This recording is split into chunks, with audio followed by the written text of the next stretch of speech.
Hello, and welcome to Warhammer 40k's Grim History from Beyond. I'm Zeckthar, and this week we'll be finishing up the First War of Armageddon with what immediately transpired afterwards, the Months of Shame.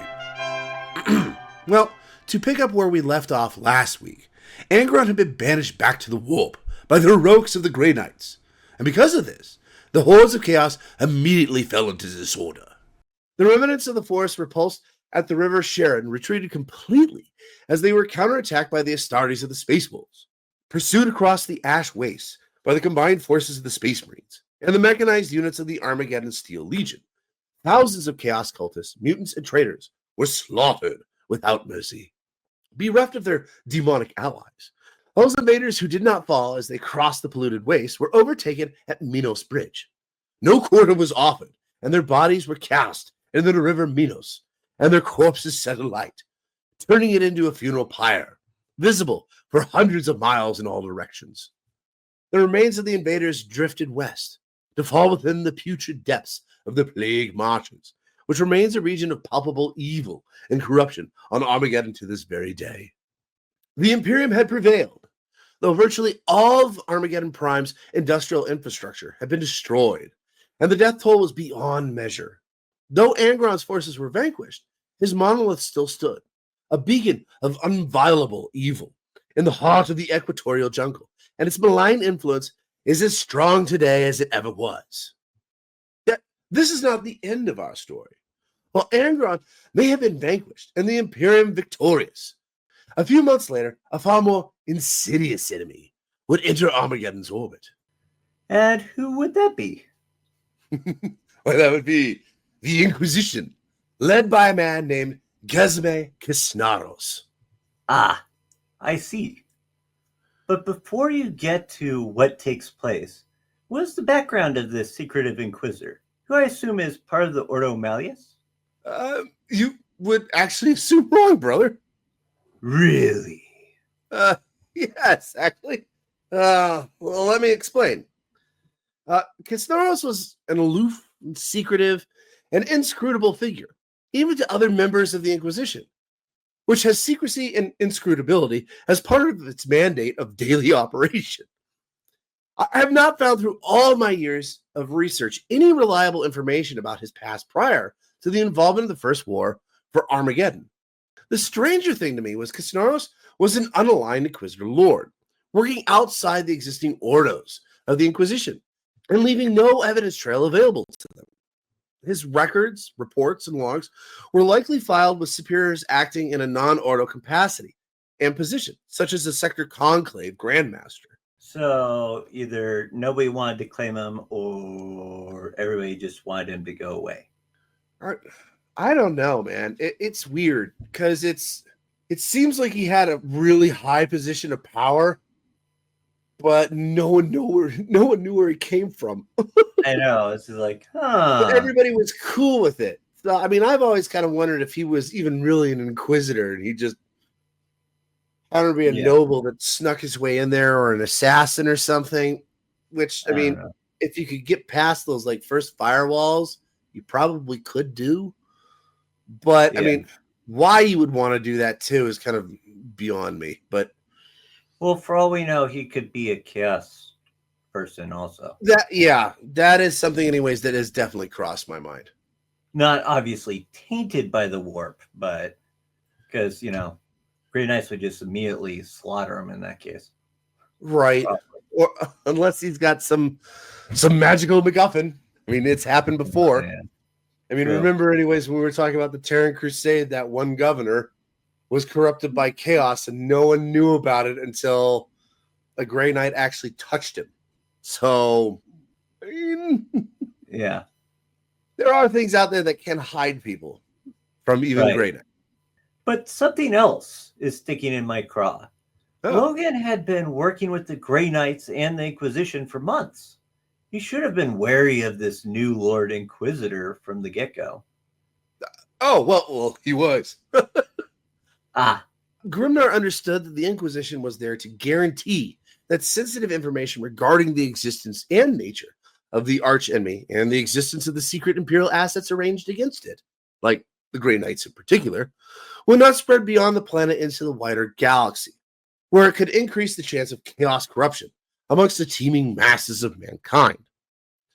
He had also heard rumor that the suppression of these truths is a basic element of the Inquisition's mandate concerning the Imperium's eternal fight against chaos, and often involves brutal and indiscriminate purges, where Imperial citizens are liable to be executed on mere suspicion, and whole worlds subjugated to the horror of the exterminatus. That was something the Great Wolf would not let happen. And at first, it didn't seem like anything of the sort would take place. But that changed when Kisnarl showed up a few months later, and when he first met Logan Grimnar.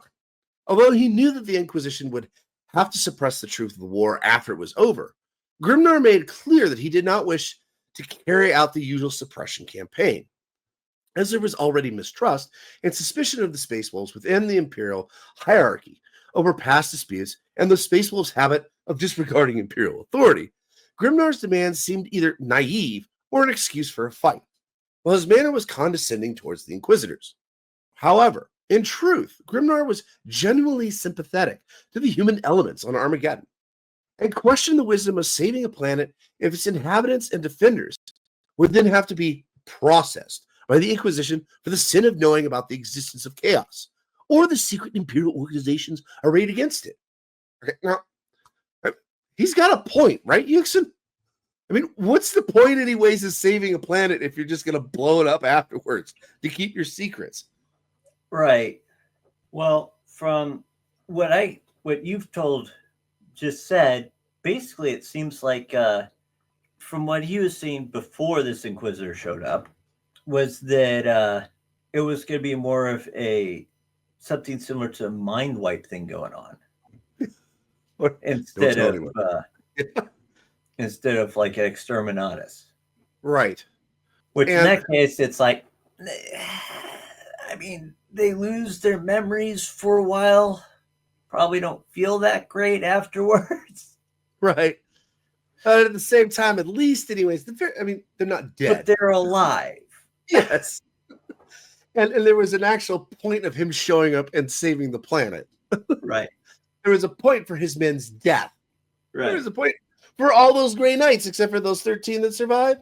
There was a point for all of them dying. It was to save this planet and the people on it, most importantly. Yeah. I mean, part of me also understands the logic of the Inquisition, although, okay, I asked this anyways when we were talking about it earlier. What do they do with Cadia? I mean, it sits on the Eye of Terror, and literally every tithe, half of that planet anyways, gets cycled out to go fight wars somewhere else in the Imperium. It's not like they mind wipe these guys before they take off. Like that. I think they weren't. I think they, were is the correct term, because now nobody probably doesn't know. But anyways, they were probably sworn to secrecy. Okay. Which, it is Cadia. I just don't understand anyways why. Okay, well, why would they take that situation anyways with Cadia? But Armageddon, it's like, no, hit the detonator button. I mean, because Cadia's a gate area between the warp and the materium. So what you're saying is that they can't blow it up. Yeah. They would if they could, but they can't. Too important. Plus, the alternative would be what?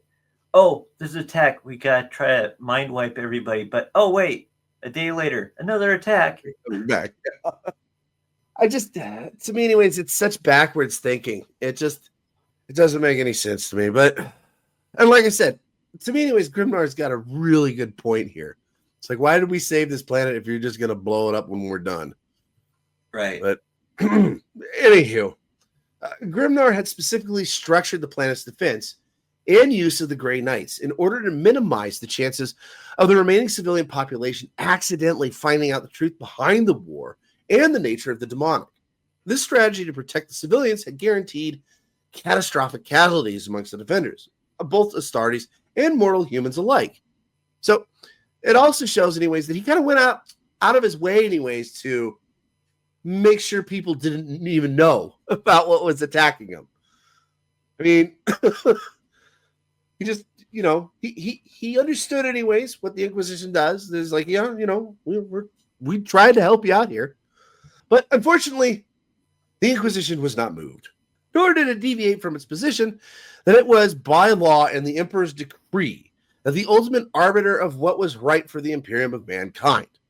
The truth of chaos and the existence of the demonic had to be contained and prevented from spreading into the wider galaxy where it could cause only more suffering. It was far better to sacrifice millions than have to exterminate billions, as had happened in the aftermath of the Horus Heresy. I just caught on to what that was. Jeez. I didn't even realize that. So, okay. The Great Scouring. I've covered the Great Scouring. The Great Scouring to me anyways was always kind of this like, we're going to hunt down the Chaos Space Marines and we're going to kick them back to the Eye of Terror, which is what the Loyalist Astartes did. I did not realize that apparently the Inquisition came in behind them and like blew up planet after planet after planet of people that knew about chaos. That's horrific. You stop and think about it. And what's even sadder is the fact that this is an idea that came from the same person who's supposed to be leading mankind to begin with. Who? The Emperor of mankind. No, that did not come from the Emperor anyways. To The exterminate thought process humanity. of doing whatever you can to keep it quiet. Oh, yeah, the entities of the warp? Yeah, okay, I hear what you're saying. Yeah. In fact, But he it's kept just- that from his... Horus. For a while. From pretty much everybody except for Magnus was, I think, the first person he confided in when it came to the warp.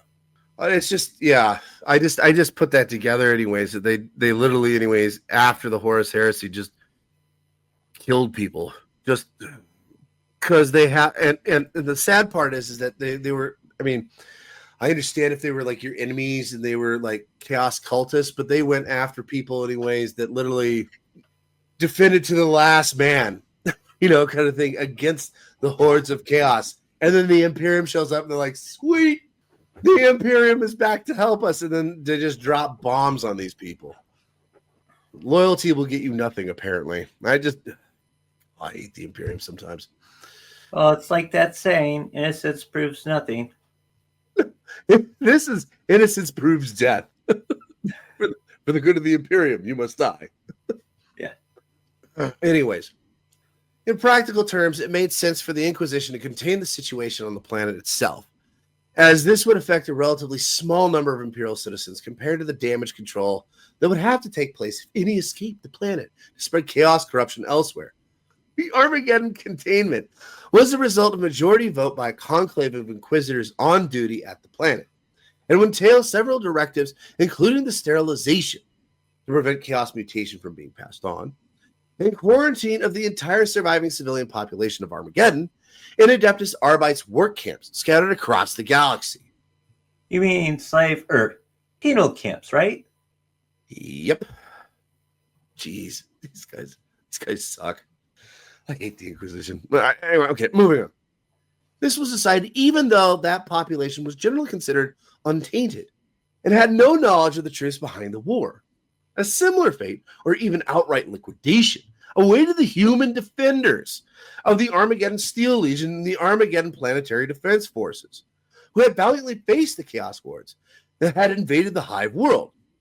Yet, the use of the Exterminatus against the world in order to maintain the secret of the Chaos existence was not an option. The industrial capacity of the planet was too important to the Imperium and the defense of the Segmentum Solar to be destroyed. Oh, well, that's so big of them. Yeah. Lord Kisnaros, as the ranking Inquisitor present on Armageddon, had overall command of the Armageddon containment mission from his flagship, and commandeered Imperial Navy battlecruisers Corell's Hope. His attitude to the Armageddon Purge was typical of the Inquisition's pragmatic and calculated position.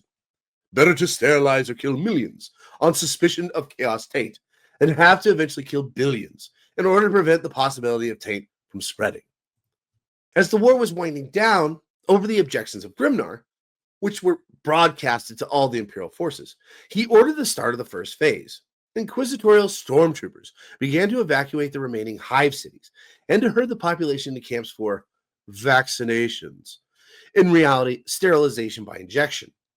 The civilians were told that the evacuation was a temporary security measure.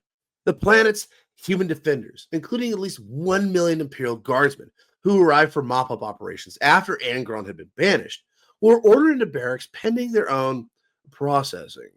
The Space Wolves on the surface engaged in only minor disruptions, as they were clearly overmatched on the ground by more than 100,000 Inquisitorial stormtroopers and other Inquisition forces. However, they had the advantage in space, with 16 starships present to the Inquisition's 12.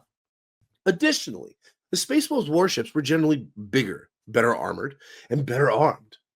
Grimnar's plan was to help the human defenders and civilians of Armageddon escape the Inquisitions by making sure their transports safely jumped into the warp at the first opportunity. 20 such transports were already waiting for the human cargoes above the planet. Soon, the first such transport, loaded mostly with defenders but also with civilians, was en route to the Armageddon system Mandeville Point, escorted by the Space Wolves frigate Runefire. The ship never made the warp jump, as its warp drive was disabled by the Grey Knight's frigate Carabella, which then proceeded to scuttle the ship. There were no survivor among the Trident's 400,000 passengers. These were the first shots, the first casualties of the internecine war known as the Months of Shame. For their part, the Space Wolves did not retaliate against the firing vessel.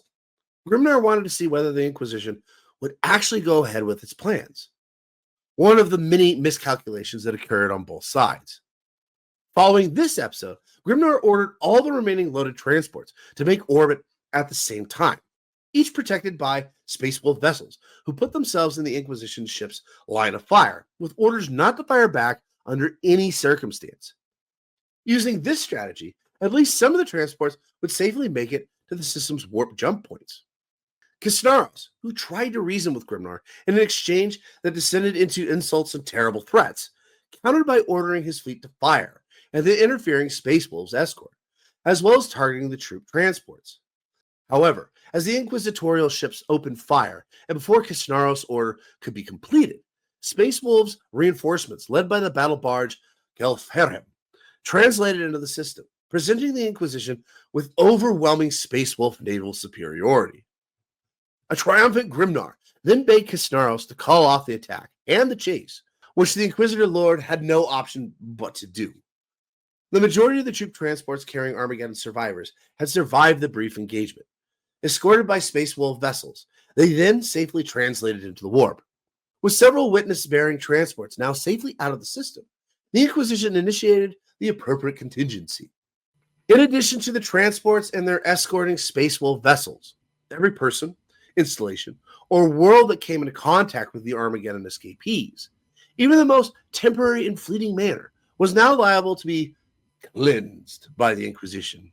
I see. This is quickly turning into a disaster. Indeed. Kisnaros apparently had an extraordinary cross-sector mandate and freedom of action, as his armada ranged far and wide, raining death on anyone or anything whose misfortune was to have crossed paths with Armageddon survivors.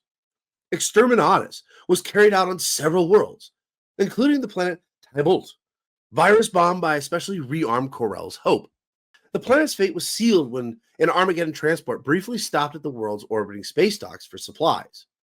A number of Grey Knight vessels, some veterans of Armageddon and others who had joined Kisnaros' growing armada during the containment mission, were also involved.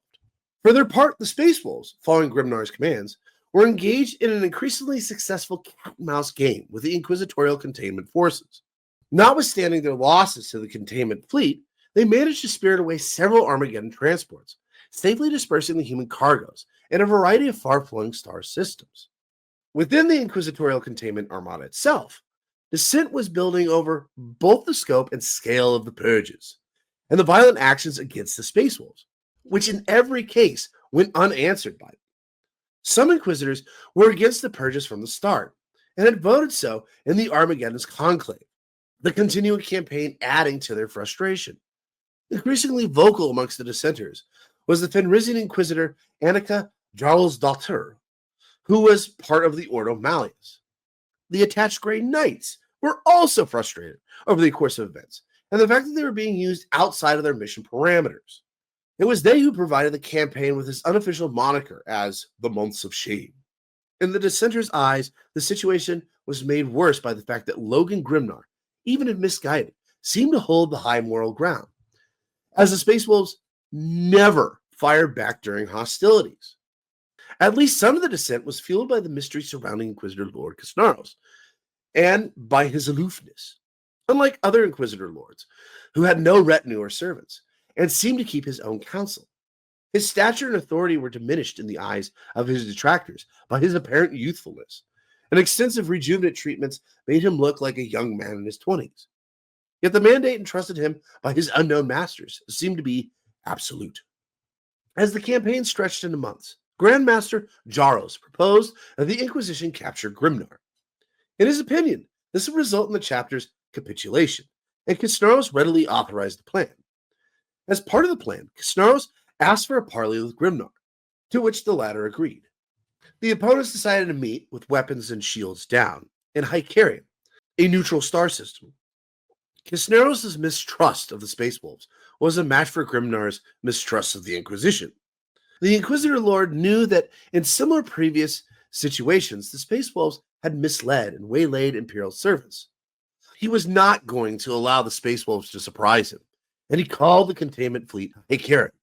As soon as the Space Wolves' parley flotilla, consisting of Grimnar's flagship, strike cruiser Scramasax, and 4 escorts translated into Hycarion real space, the already assembled and waiting Inquisition force opened fire.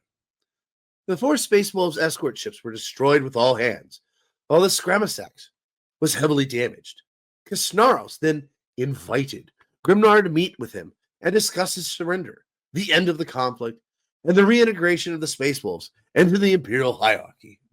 Oh no. What? The Inquisitor is an idiot.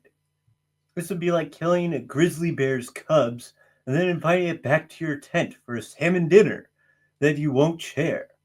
This is so much worse than poking the bear. Well, Grimnar agreed, or pretended to. He and his 3 remaining Wolfguard members traveled to the Fire of Dawn, where all the Inquisitors under Kisnaros were present, accompanied by their retinues. Also present was the entire Grey Knights detachment, led by Lord Joros.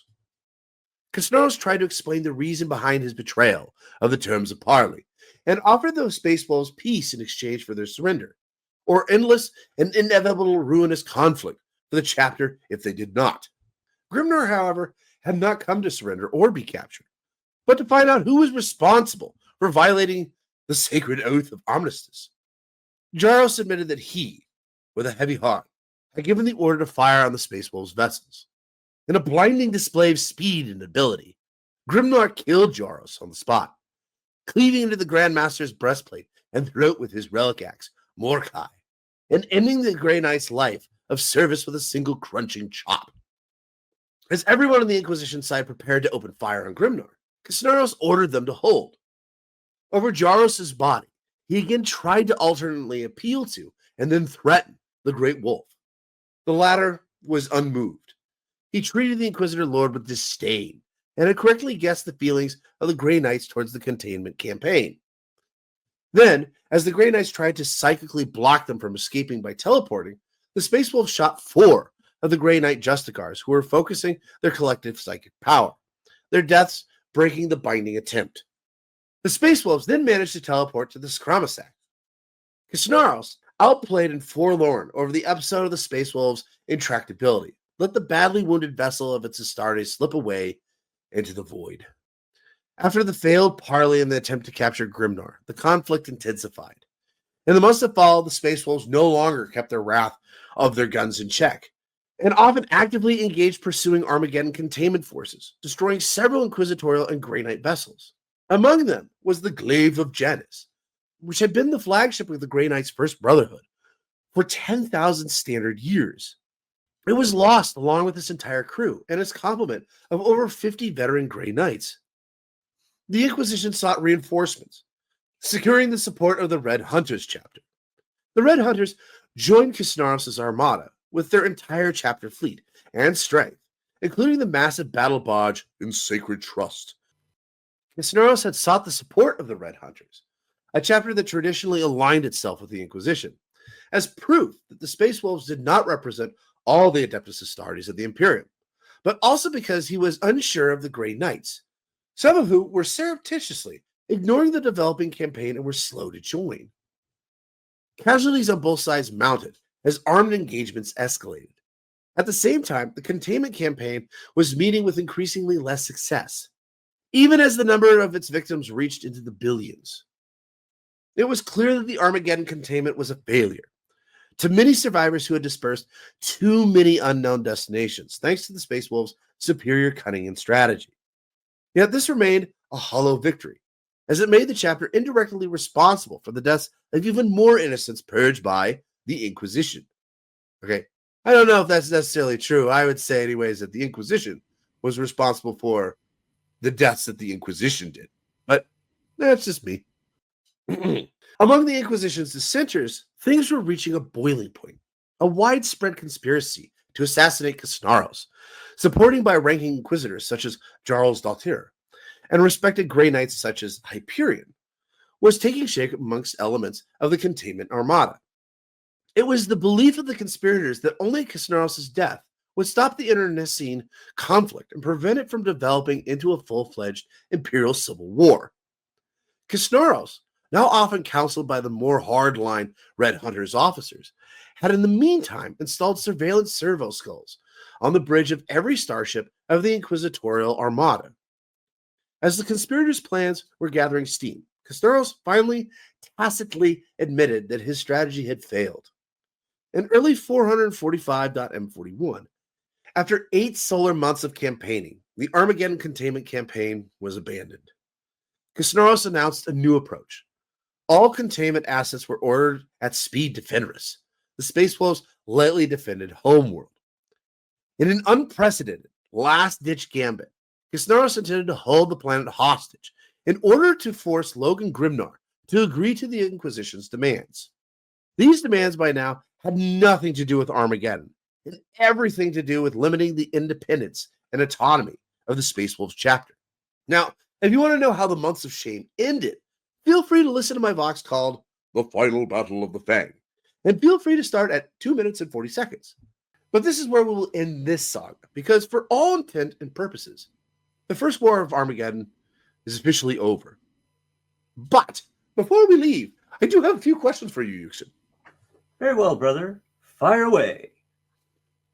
My first, anyways, is who do you think was a worse enemy to Armageddon? Angron or Cisneros? To Armageddon itself? How about the planet and its peoples? That's tough. It could go either way. Now, if it came to the Imperium itself due to the War of Armageddon, definitely Cisneros. Mm-hmm. Because, he was killing billions of people following after. But yeah. When it comes to Armageddon itself,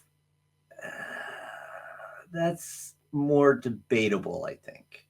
Well, I'd pretty much probably lean more towards Cisneros, but Angron did do significant damage. He did kill quite a few people. Yes. By the time Cisneros was done, though, it was an empty planet. They had to repopulate it. Okay, so you're leaning more towards Cisneros? But yeah. And I kind of agree with you, too, anyways. I think more Cisneros, but that isn't to play down, anyways, what Angron did by any stretch of the imagination. It's just how badly Cisneros dealt with the remaining situation, I guess. Right. My second question is if a different chapter had shown up instead of the Space Wolves, do you think the outcome would have been the same or different, both against Angron and Cisneros? First thing that pops in my mind is the Marines Elephant. Yes, that would be drastically different. Oh, it would have been bad. The Inquisition would have shown up. Press the button myself. Boom. The Inquisition would have shown up, and there wouldn't have been anything left of Armageddon. We took care of it.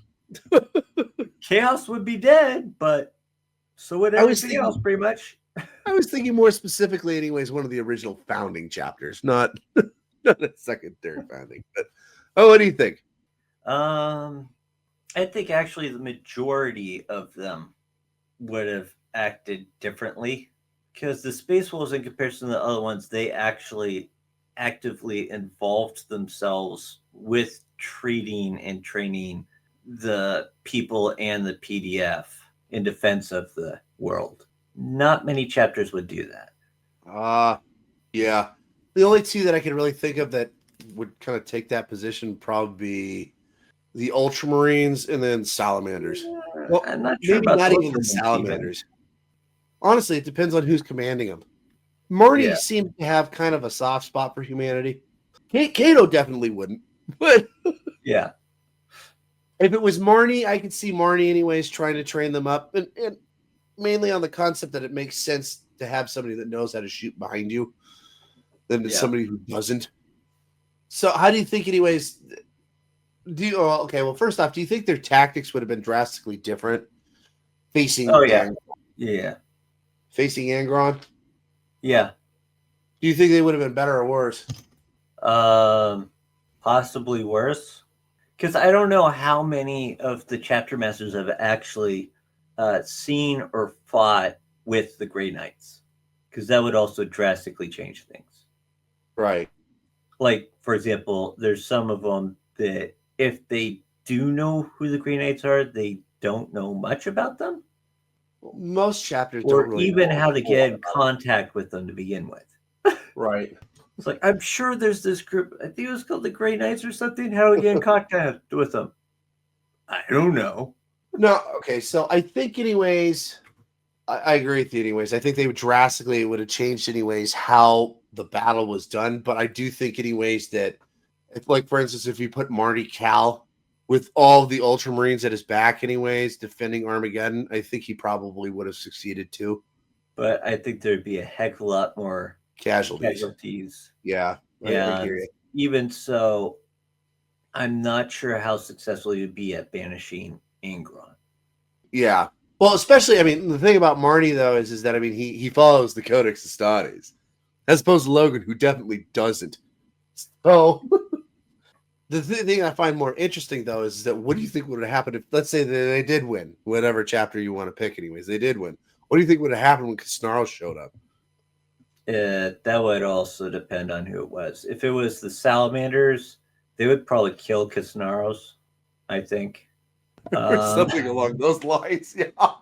They're going to shoot him into space. Yeah. Oops. I forgot what that button did. But some of the more hardline ones, they'd go, okay, yeah, it makes sense. Because we got to follow the rules. Right. Well, I mean, okay, so let's just use the Ultramarines because, as we've talked about anyways, the Ultramarines are kind of like the middle ground, right? For Space Marines. They're not like... Yeah, kind of. They're not like outrageous like the Space Wolves, and they're not, like super friendly like the Salamanders, and they're not secret dicks like the Dark Angels. They're just kind of, they're there. They're the status quo of what a Space Marine is. So what do you think Marnie Cal would have done, or Marnius Calgar would have done once Kisnaro shows up and tells him anyways what he's going to do? I have no idea, not a remote clue.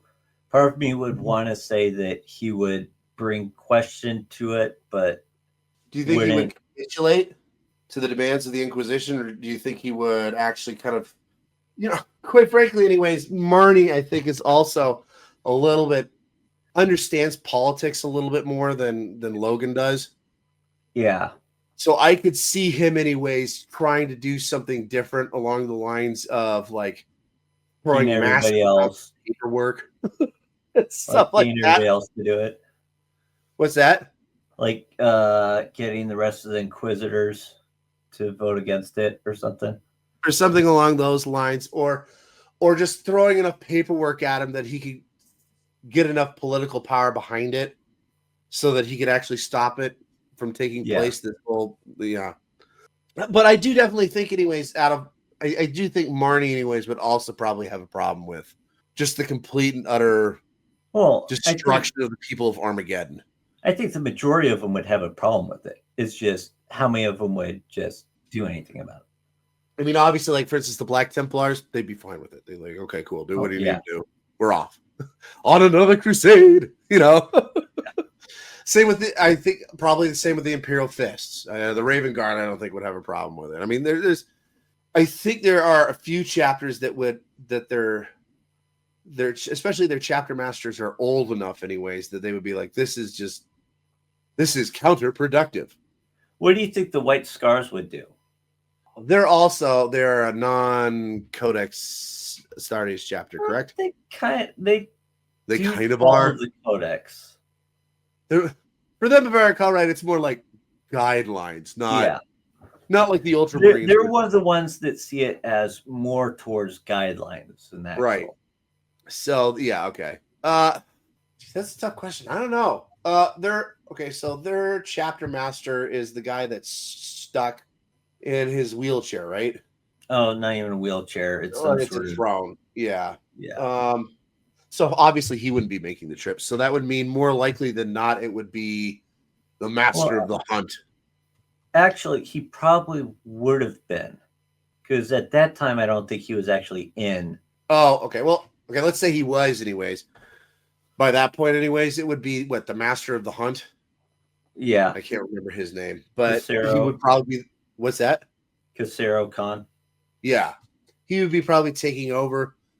First off, he definitely would have dealt with Angron completely different than anybody else because they're the White Scars, and it would have gone over amazingly well or horribly, one or the other. Like, the one thing you guys did count on? Flanking. What?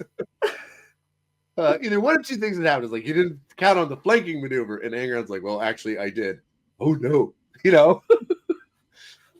Or two, where he didn't think of it, and then everybody's dead. I missed the left half of my forces. Where are they? About that. They're gone. But when it came to Kisnaros, what, quite frankly, anyways, this is kind of my cop-out, I guess, anyways. I don't think they would have done anything because I think they would have been gone by the time Kisnaros showed up. Yeah. They would have just moved on. So when Kisnaros showed up, anyways, there would be nobody there to say one way or the other. Right. Because, I mean, that's kind of what the White Scars do. They show up, they take care of whatever they need to do, and then they're off. So, yeah, that's my answer for the White Scars. They wouldn't be there. They'd be gone. But speaking of all these different chapter masters, who is your favorite chapter master, Yuksen, and why? It's probably Logan Grimnar. And because he's Logan Grimnar. He's one of the least current compliant and also one of the most... He is one of those people that if you think about it, it'd be more likely to, invite you to go to a bar. Whereas the other people would just be like, yeah, you go yourself. Right. He definitely would be probably the best drinking buddy. Let's put it that way. Yeah. The most probably relatable connection to, I think. Very much of Lehman Russ I can see in him. Right. Except for he seems to be far more like charismatic. Yeah. Russ kind of had a mean streak to it. Well, not just that, but Russ also, anyways, he kind of kept himself and his chapter kind of secretive for good cause. He kind of let people think of them as just these, barbarians that murdered everything in front of him. He did that on purpose. Kind of like how that's still viewed by many. Yeah, but Grimnar has kind of taken this different persona about him as opposed to Russ. But I think both are great leaders, but they do things. I think they do things differently. But what I really want to do is I want to find a book, anyways, and there's got to be somewhere along the lines, anyways, that Marnius Calgar has actually talked to Logan Grimnar. He's got to be in there somewhere, right? I want to see, anyways, those two talking to each other and just kind of. Well, first off, anyways, both of them are brilliant tacticians and generals, and they both, I think, anyways, there's a lot of sympathy towards humanity with both of them, but they definitely, anyways, they go about war completely differently and very different personalities. Right. So I think, anyways, it would be interesting, anyways, if there was a conversation. And if, by the way, if you're listening to this and you know of a book that was, or like some novella or something, anyways, by all means, put it in the comments so that I can actually get my hands on it. But I agree with you, anyways. Logan Grimnar is probably my favorite chapter master, at least living chapter master at this point. So what pops in my head is it's kind of like, if you took Terran 42, a Viking, and Terran 42, Roman, and stick them in the same room. How would that turn out? A Roman emperor and a Viking king. Yeah. Well, if you just put them in a room, anyways, with a bunch of food, and took all their weapons, Yeah. then I could see them being pretty amicable. Yeah. But to me, and quite frankly, anyways, I know a lot of people will probably hear this, and by all means, feel free, anyways, on the comments to say who your favorite chapter master is. And we're talking about, by the way, living ones, because I know, like, for instance, a strong one for you you were a big fan of Yuksen was Alexis Pollux. He's one of your all-time favorite chapter masters. Oh, and I'm not including current. We should say current chapter masters. Right. Those among the living. Because Bjorn technically was a chapter master at one point. Right. Okay. But he gave it up. Yeah. He's a dreadnought. That's why I said current. So, like I said, anyways, by all means, anyways, plug in your comments about who you like, and if you want to, why. I mean, we'd love to hear from you guys. Quite frankly, I know that a lot of people are a real big fan of Dante. I just, quite frankly, don't know enough about him. I haven't done enough research on him. And I know a lot of people like the secretiveness of Azrael. I, quite frankly, don't. He is who he is. I do like, anyways, his look. It's pretty cool. The whole horned helms and with the wings on it and whatnot. But yeah, by all means, anyways, if you got someone, anyways, you want to mention, both of us, I kind of agree, anyways, it's probably Logan Grimnar, because he's just that cool. All right, so we've only got a couple more questions, and then we got to get out of here. If Angron had been successful in Armageddon, so let's say he beat Logan Grimnar, what do you think his next move would have been? And where do you think he would have struck next? Well, first, his whole idea behind hitting a planet and taking over it was so they could gather the rest of his sons, right? You must assemble the Horde. Sorry. Old reference. Yeah. But yes. that was his plan. And so next, I would assume after doing that, he would want to hit either Cadia. All right, so head north. Or head to Terra. That or would be to pretty find cold. wherever the Emperor's Children's chaos-held planet is. Well, that would have been in the Eye of Terror. But so you think, anyways, he'd either go north towards Cadia. Why would he go towards Cadia? Is it just the concept that anybody who's chaos hates Cadia? So is that the thought process we got going on here? Or? Well, if he can free the Eye of Terra at Cadia, then more power would be able to come through via the warp, and then he'd be even more powerful and be able to head after everybody they want to. Right. Of course, on the other hand, his next target may have just been the next world. The next closest one, which I think ironically is Fenris, which would have been interesting. All right. Fair enough. Yeah, it was just something, anyways, I was thinking of, and I was like, that'd be kind of interesting if he had one, where he would even gone next. Quite frankly, I don't even know if Angron knew where he was going to be going next. He doesn't seem to me like a real forward thinker kind of person. Just kind of, where's the next place that I can stick my axe into somebody? That kind of seems to be his mentality. But all right, our last one is, since we've just did a few boxes on the Terran Crusade, what do you think Gilman would have done in Grimnar's shoes? Now, this is both with facing Angron and Kisnoros. Well, with facing Angron, he'd try to face him one-on-one, probably. Maybe have some people with him. You think he would definitely have been, anyways, with those Grey Knights he dropped in? Yeah. Okay. And got the crap kicked out of himself? before the Grey Knights, anyways. Banished Angron. Well, give the Grey Knights time. Yeah. It just seems like every time that Gilliman's like, I will face you, he normally has like a bunch of people around him to help, and then he still gets like the crap kicked out of him. But he prevails. But he prevails. Yeah, exactly. Because he can't die. Because he can't die, yes. He's MacGuffined in. It's law. Yeah. Quite frankly, I think it'd be far more entertaining to see what he would have done with Kisnaros. Yeah. That would have been interesting. I mean, it just seems, like I said, anyways, when I think he would have said no. He would have just said no. Kisnaros is like, well, I'm dictated by the Inquisition. Gilliman would have grinned at it and was like, I run the Inquisition now. Oh, yeah. We're gonna do what I want to do, not what you want to do. This is the way this works. Well, on that note, we are out of time for today. Join us next week when we discuss the main infantry line of the Second and Third Wars of Armageddon, mainly the Boys and the Steel Legion. Fantastic. But if you enjoyed our little show, could you please be so kind as to push that subscribe, like, or follow button?